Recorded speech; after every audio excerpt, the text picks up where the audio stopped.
Bonjour et bienvenue dans la seconde partie de ce tutoriel consacré au dessin classique. Une fois que nous avons abordé les difficultés de construction, nous allons nous intéresser maintenant aux valeurs et au travail du contraste, très important pour réussir ce portrait.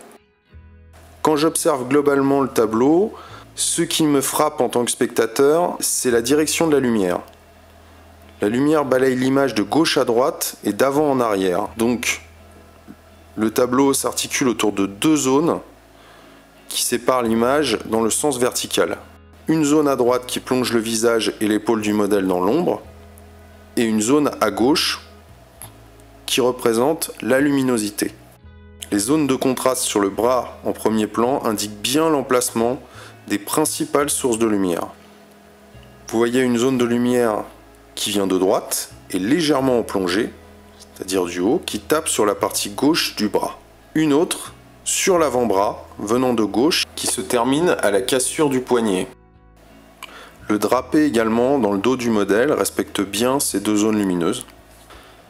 Autre détail assez important, c'est la ligne lumineuse, un peu en arc de cercle, qui marque la dentelle de la robe. Elle va du dos à gauche jusqu'au décolleté à droite. On voit bien que le peintre a volontairement exagéré la lumière à cet endroit-là, parce que ce détail va accentuer l'impact graphique et donne encore plus de dynamisme au tableau et d'intensité au premier plan par rapport à l'arrière-plan plus sombre.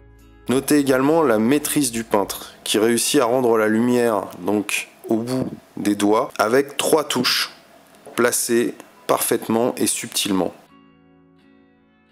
Après cette partie théorique, je vais vous montrer donc comment je procède pour contraster ce dessin. L'importance qu'il faut retenir pour trouver le bon contraste et pour bien contraster, c'est trouver le juste équilibre entre les parties les plus sombres et les parties les plus claires. C'est-à-dire que vous voyez que là je fonce la partie droite la plus sombre en arrière-plan, et pour équilibrer, je vais ensuite retravailler les zones les plus claires, c'est-à-dire de la robe et du drapé ici. Quand vous travaillez une zone et que vous la noircissez, il est important de trouver le juste équilibre en grisant aussi les parties les plus claires, mis à part les zones les plus lumineuses qui, elles, sont représentées par le blanc de la feuille. C'est vraiment le travail de dégradé et de la gamme de gris qui va apparaître entre le noir et le blanc qui va faire le volume et la subtilité de votre dessin. Donc je procède vraiment par couches successives pour contraster mon dessin. C'est-à-dire que je ne pose pas un noir sur les parties les plus sombres, je ne pose pas un noir directement. Je vais chercher à griser et faire monter les valeurs petit à petit. Il faut toujours garder à l'esprit que c'est un travail global. Ne regardez pas votre dessin zone par zone, mais dans son intégralité pour voir si le rapport de valeur est juste.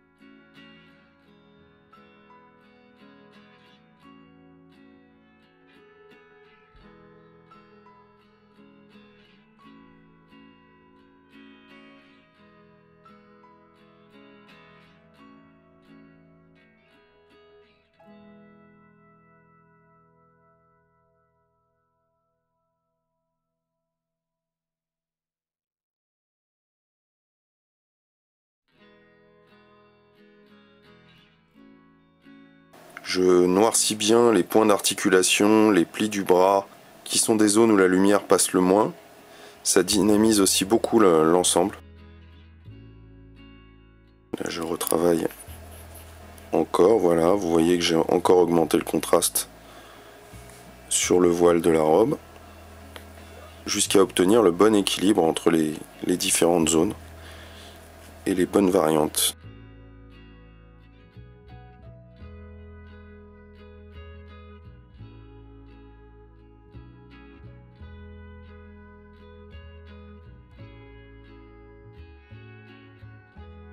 Voilà le résultat final après environ 40 minutes de travail. J'espère que ce tuto vous aura aidé à un peu mieux comprendre la subtilité des contrastes. Si cette vidéo vous a intéressé, n'hésitez pas à la partager, à vous abonner à la chaîne. Quant à moi, je vous donne rendez-vous très bientôt pour un prochain tutoriel. Salut à tous!